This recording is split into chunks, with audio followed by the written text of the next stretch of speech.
to be part of something like Team Wales is special. That feeling of belonging when you're wearing the Welsh vest, especially being around other Welsh athletes, is so unique. One thing I've recently picked up from being a dad, What's this, Susan? it doesn't matter how I feel, it matters what I am. To my son, I'm a dad, so it doesn't matter if I'm tired, I still need to get up and look after him. Come on. I've really experienced that in my training, the days where I'm like tired and I'm struggling. Come on, let's go! I am a sprinter, so I need to work towards being the best version of myself.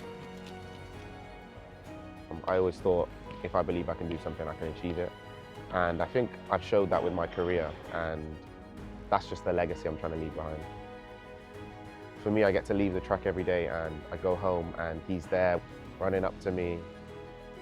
Track and field aside, that is my purpose, to raise my son. At the end of the day, I definitely want to win medals for Wales, but ultimately, the things that I experienced before that are the successes for me. And they're the reason why I'm able to step on the track and perform, because I'm loved before and after whatever result I achieve.